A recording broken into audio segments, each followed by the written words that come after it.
Muy bien, y así fue un capítulo más de Te lo explico facilito.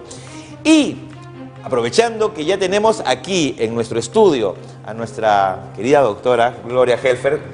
Doctora Gloria, un honor tenerla hoy en nuestro estudio.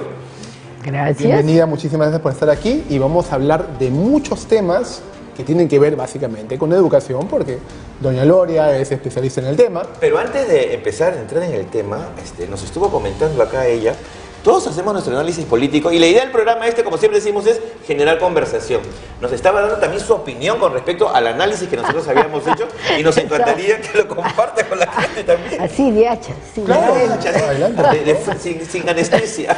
No, es que ustedes hacían un análisis como que querían neutralizar si más o menos estaban equiparados.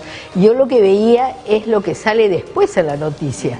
Y es que lo que hay detrás de este entrampe es la corrupción que ha vivido el país y que ha comprometido a Poder Judicial y al Congreso, a los gobernadores, a los presidentes.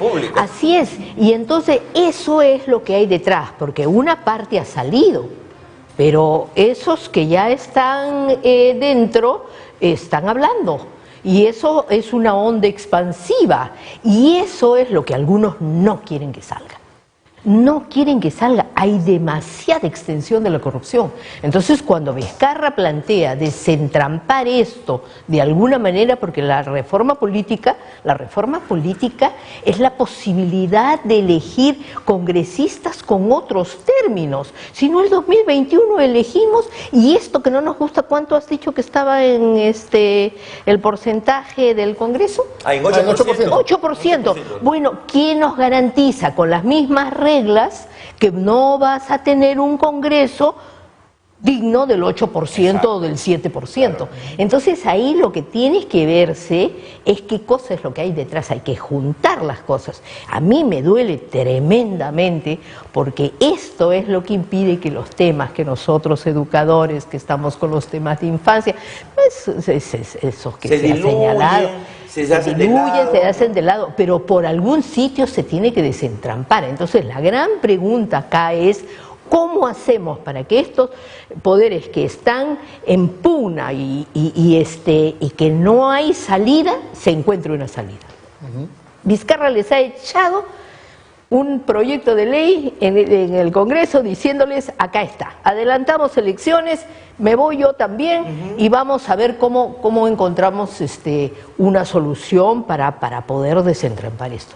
El Congreso no creo que tenga muchas intenciones de aprobarlo, lo estamos viendo. Exacto. Cuarto punto en una agenda donde se ponen muchas, a lo mejor en el cuarto punto. Entonces, yo creo que eso es terrible. Yo creo que el Perú tiene que dialogar.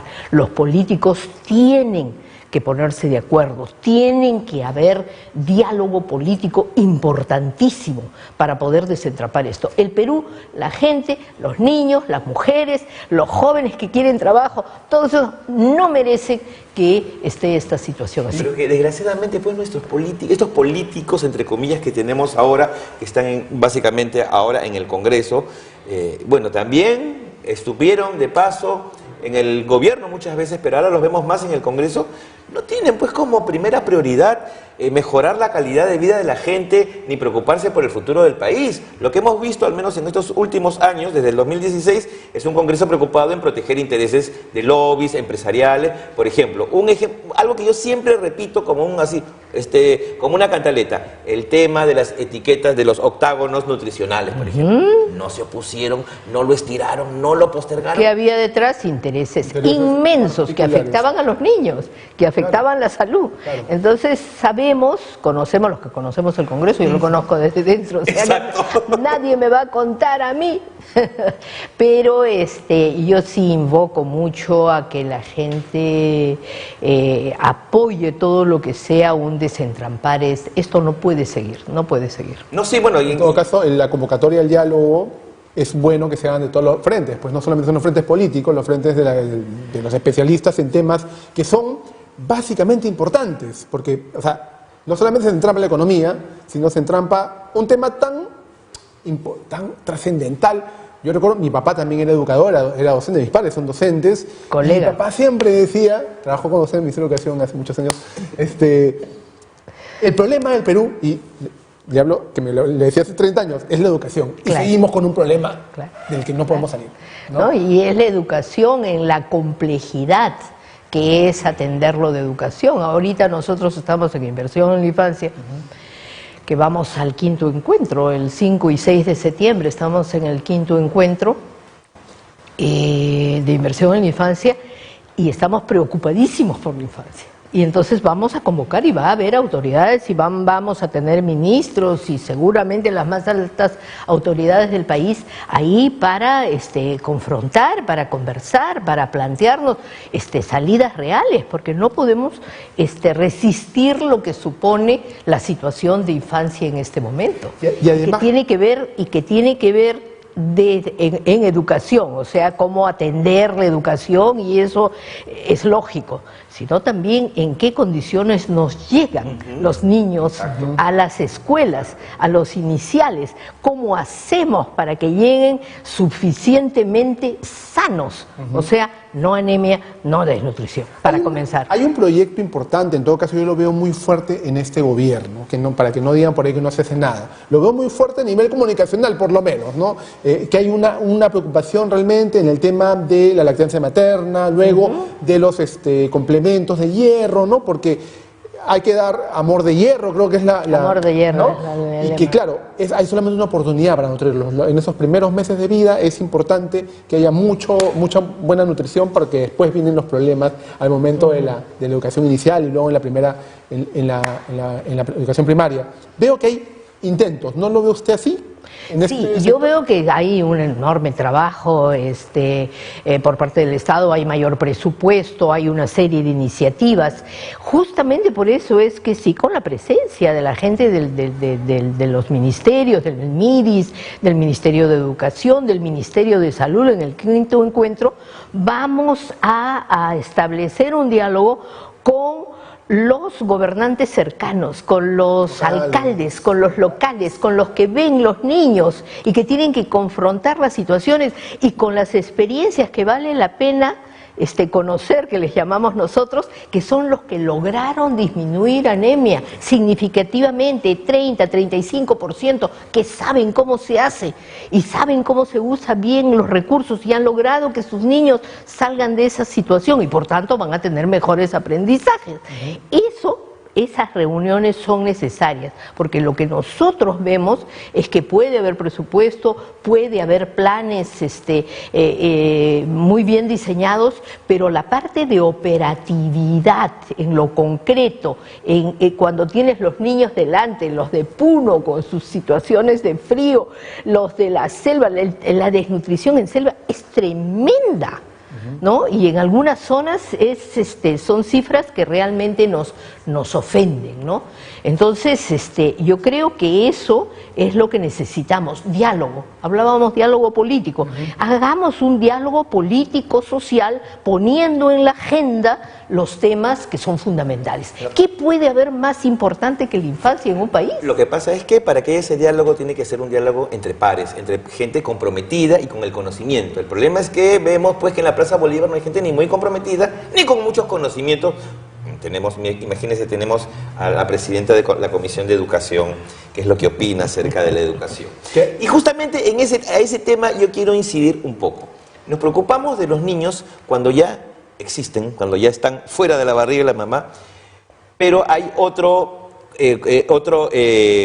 asunto importante, que es el bebé, el niño en el hogar. O sea, ¿cómo es el hogar? Porque yo me imagino que esa situación de pobreza es provocada por un hogar disfuncional, donde muchas veces de repente no hay padre, solamente hay madre. El nombre del problema tiene una sola palabra y se llama pobreza.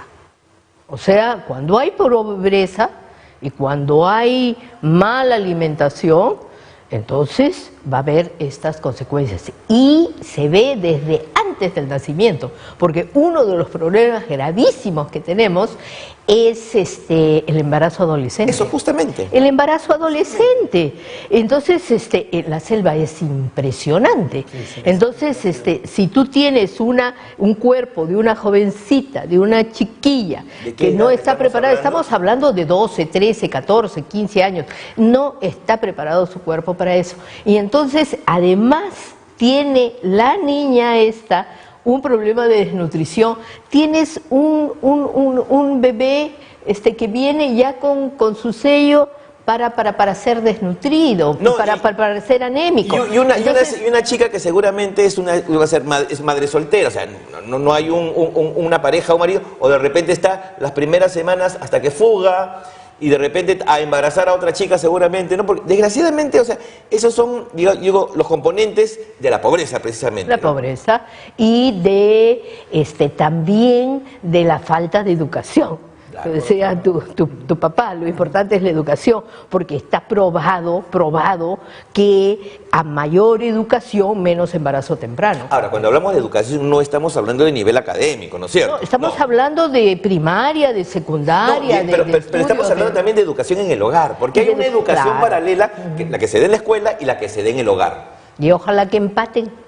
Y que tienen que empatar, porque no es que te le das una en la escuela, quieres enseñarle a las niñas, a los niños, a todos hay que enseñarles, cómo manejar su cuerpo, cómo respetar su cuerpo, cómo no embarazarse, ¿no es cierto? ¿Cómo reaccionar? Y cómo procesar, por ejemplo, en el tema ya adolescente, ¿no? Cuando ya pasan de la pubertad a la adolescencia, por ejemplo, el tema de los placeres, del placer que inevitablemente un ser humano lo siente. De los afectos, ¿no? De los sentimientos. Exacto. Entonces, eso se tiene que trabajar con. Pero ¿qué ganas si te dicen, unos padres de familia te dicen, con mis hijos no te metes a eso, se los enseño yo? Entonces, ahí crean una situación que es muy tensa, que yo espero que se procese y que se dé cuenta en esto que estamos hablando nosotros, como padres y maestros tenemos que estar juntos, codo a codo. Y a nivel político es importante, y volvemos a un tema porque están encadenados de todas formas al tema político. Tenemos a un Congreso en donde la movida conservadora, ideológica de credos, se ha apoderado ahora de la Comisión de Educación en donde se debaten estos temas. Y por otro lado, meten sus agendas contra el enfoque de género, contra la igualdad de oportunidades. O para que los padres opinen. O para que los padres opinen acerca de la currícula, ¿no? Donde ya todos los especialistas en serio decir que eso no va. Eso el Poder Judicial ya lo sancionó y ya pero esto no va. El currículum tiene un enfoque de género, lo tiene hace muchos años, está absolutamente legitimado, corresponde a lo que son nuestros tratados en organismos internacionales. O sea, eso no tiene por dónde. A propósito de lo que está diciendo, usted fue ministra de Educación. Así es. En el gobierno de Alberto Fujimori. El primer gabinete. Exacto. El primer gabinete en el año 90. Antes de que fuera dictador. Exacto, sí. Claro. Hay que ponerlo, porque no vaya a ser que vayan a decir qué le pasó a la señora. Ahí está. Clarísimo. Y le hago esta... Cuando estaba tu papá en el ministerio. Y le hago esta acotación porque me parece que es importante. Los neofujimoristas, estos fujimoristas del siglo XXI ahora, que se oponen al enfoque de género, a la equidad de género, a la defensa, al empoderamiento de la mujer, de alguna manera quieren que siga sumisa, parece, a los mandatos del hombre, según lo manda, según sus escrituras de ellos. Entonces hay que contarles que fue el presidente Fujimori el que creó el Ministerio de la Mujer, el que se compró también la agenda del enfoque de género que ya venía a las conferencias de Beijing y de Pekín también. ¿Me equivoco o usted que ha vivido? Sí, pero hay que ver por qué se produce eso. Lo que produce en el Congreso es porque a lo que es el fujimorismo tradicional, heredado, se necesita alianzas. Entonces empiezan alianzas con lo más conservador de grupos religiosos, evangélicos, cristianos, católicos. Entonces lo más conservador, y esa es la alianza que nosotros estamos viendo. Entonces tiene una expresión que en muchos casos desdice de otras cosas que se hicieron anteriormente. ¿Por qué? Porque necesitan esta alianza para poder tener esa mayoría que hoy día hay en el Congreso, ¿no? Para tomar esas decisiones que estamos justamente ahorita criticando. Pero el fujimorismo inicial, ¿no? ese fujimorismo del génesis, digamos así, fue quien trajo esas ideas, digamos, modernas que en el mundo ya estaban empezando también a expandirse y las trajeron al Perú, como digo, ¿no? O sea, el presidente Fujimori fue el que creó el Ministerio de la Mujer, trajeron el enfoque de género a la currícula durante la década de los 90 y ahora se oponen a todo eso, pero esas alianzas no los han llevado a la victoria en ningún momento, curiosamente, paradójicamente, ¿no? Ya, no, pues. O sea, no les ha servido. Más bien, siempre el partido, entre comillas, más fuerte siempre ha sido el antifujimorismo, que ha parado sistemáticamente elecciones, justamente por el miedo, entre otras cosas, también a esto, ¿no? Y que además yo creo que ahí hay un sentido común. La gente, la gente que nos está viendo, la gente, el ciudadano común, ciudadano común y como corriente, nosotros, las como nosotros, los jóvenes, eso tienen una sensibilidad. Y esa sensibilidad es en la que muchas veces ha llevado a la gente a salir a la calle, ni nos conocíamos, ni sabíamos, y venían por miles y miles y miles en movilizaciones porque había una sensibilidad de que eso no era lo que querían, no querían para su vida, no querían para sus hijos, no lo querían. Y entonces se rechazó. Eso es el gran contingente de los no Keiko, para decirlo con su nombre. Un colectivo, entonces, ¿no? Pero la cosa es cómo hacer ese contingente, ¿no?, aglutinado, nos jugamos todos. Oye, dime lo de la Panamericana. Por ejemplo, ¿no? Entonces tienes un país donde en la política tú ves esa confrontación y por el otro lado tú ves la capacidad que tenemos los peruanos, la riqueza de cultura, de arte, de capacidades. Todos hemos llorado de emoción, creo, frente a nuestros televisores viendo la inauguración. Los retos de esos chicos y ahora con los Panamericanos, ¿no? Claro, 3 medallas, en este momento 3 medallas más, ¿cómo pueden superar dificultades tan grandes, con limitaciones inmensas que a otros los hubieran aplastado? ¿Y por qué? ¿Cuál es la lógica aquí? La lógica aquí es: nos jugamos todos, jugamos juntos, nos jugamos íntegros. Y así deberíamos jugarnos por la educación. Yo quiero que eso pase a la política. Claro. Bueno, al menos a la educación. Yo estaría feliz. Pero a la educación, pero es que si invertimos en la educación, para que funcione una escuela se necesita eso. Pero siempre, todas las experiencias de tu papá, que es maestro, te lo debe de haber contado. Sí, claro, ¿no? Tú ves una escuela que funciona, una escuela linda, los estudiantes están aprendiendo, los profesores se sienten orgullosos de su colegio. Se sienten orgullosos, tienen su autoestima al tope. Son instituciones educativas donde todos están trabajando juntos, comenzando por padres y maestros, ¿no? Exacto.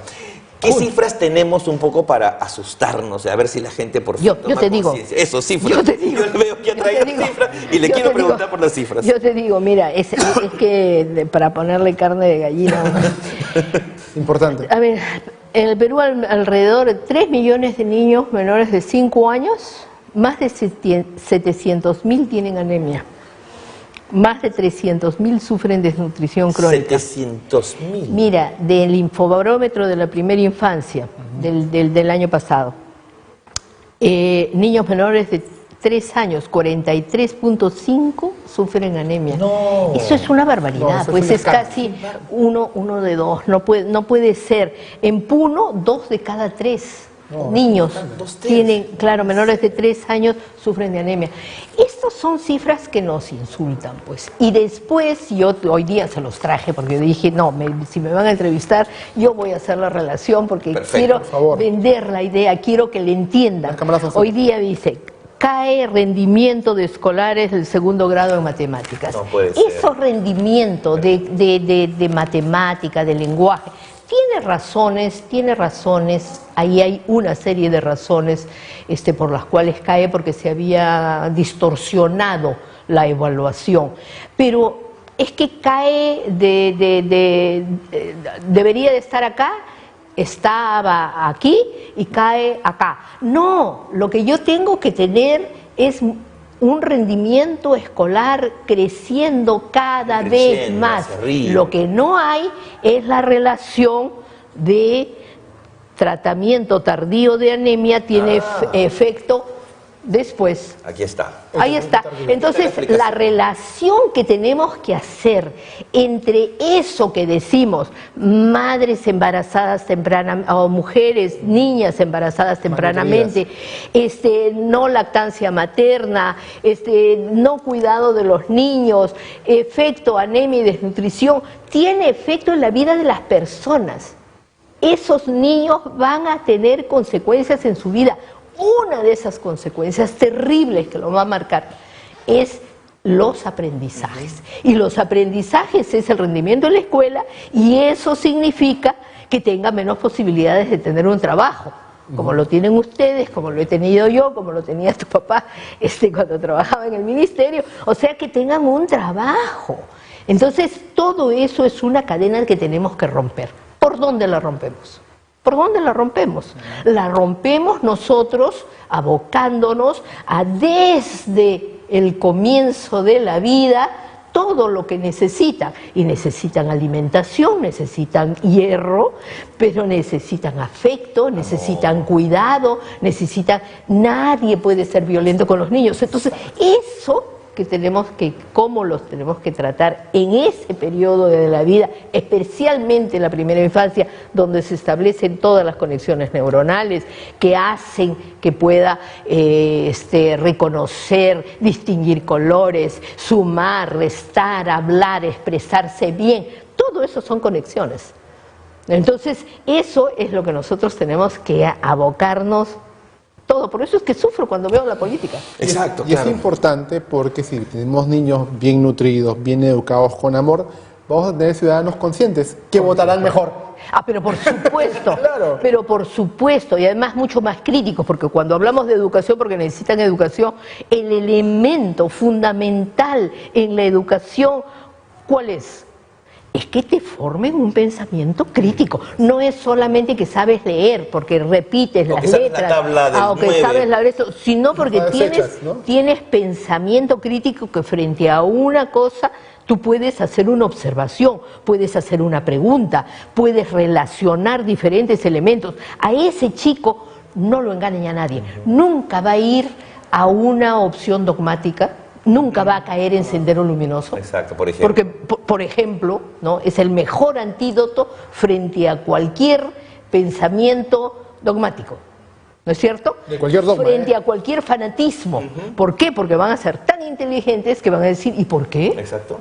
¿Y por qué tiene que ser así? ¿Y por qué no puede ser de otra manera? Van a comenzar a debatir. Y van a debatir, y van a discutir. Y cuando se den cuenta que sus ideas no son aceptadas, seguramente van a decir no. Y frente a la política también no van a votar porque les regalan un tupper, no van a votar porque canta bonito, no van a votar porque es un espectáculo, ¿no es cierto? Sino van a votar porque tienen un planteamiento serio, responsable, que les dice y les da una garantía de que van a ser buenos para su vida. Pues, yo tengo una experiencia de haber trabajado en Impares, donde por algunos años como educador trabajábamos en dos proyectos. Uno era salud sexual y reproductiva, el proyecto YES, que era con jóvenes básicamente, con jóvenes adolescentes de los 12, 13 años, y había otro proyecto que se llamaba Niños de la Calle, que era trabajar con las pandillas.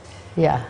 Todo el tiempo, la única causa que yo escuchaba, la única causa que yo escuchaba por todos lados, que se repetía y repetía, era abandono familiar, hijos que en realidad no es que los padres los botan, ellos huyen del maltrato, de la pobreza, de la violencia, y forman estas familias alternas que son las pandillas, ¿no? Y son obviamente pandillas que se forman con el fin de sobrevivir. ¿Y cómo sobreviven? Con la ley de la selva. Entonces empiezan de niños, de pirañitas, trabajamos con los pirañitas de la Plaza San Martín en esa época, Y claro, terminaban de delincuentes a los 30 años, ya graduados, ¿no? Seguramente ya pasaron por Amaranguita o pasaron por Lurigancho. Entonces, vamos, la familia como efectivamente célula fundamental del Estado, el Estado tiene también que entrar a intervenir decididamente, ¿no? Sí, claro, es que decir, si tú tienes una escuela que retiene, si en la escuela se pueden atender los problemas, porque la escuela tiene que colaborar y tiene que colaborar con la familia, porque si hay un muchacho o una chica que tienen problemas, pero tienen una escucha en el colegio y tienen una opción de reconocimiento y de salir adelante, ese chico que estudia no va a ir a la pandilla. Está, mira, las cifras no las tengo todas conmigo en la cabeza, pero estamos hablando de como 60% de los que han sido juzgados y ya tienen su pena, ¿no es cierto? ¿Ah? Sentencia. Sentencia. Los que tienen sentencia abandonaron la escuela. Claro, claro. Entonces, ¿Y por qué la esos abandonan, datos, no? ¿por qué la abandonan? Eso es. Entonces, si es por trabajo, tú puedes ver programas. Nosotros tenemos un programa lindísimo que se llamaba Chicos Chamba. Qué bonito, claro. Entonces son chicos que están trabajando y que necesitan trabajar. Pero entonces apoyemos, reconozcamos a estos chicos y demos las oportunidades que... Y escuela de padres, ¿no? Eduquemos a las Las madres. escuelas de padres son claves. Eduquemos a los hombres a no ser violentos con las mujeres, a no ser violentos con El sus afecto, hijos, el ¿no? manejo del A afecto. quererlos, ¿no? A amarlos. Parece mentira, pero eso también hay que enseñarlo. Y aquí está la solución a todos los problemas del país, señores políticos. Educación. Inversión en infancia y educación. Doña Lola, muchísimas gracias por estar con nosotros. Gracias a ustedes. Vamos a invitarla nuevamente a seguir hablando de estos temas que son... Sí, pero yo vengo a hablar de infancia y ustedes me hacen hablar de política. No, pues ¿Qué tal? nos metemos ahí porque es nuestro tema. Vamos con el baile. Muchísimas gracias, doña Lola. Pero comprometida para venir otro Alguna día. vez, seguramente. Vamos con el baile de la semana y volvemos con el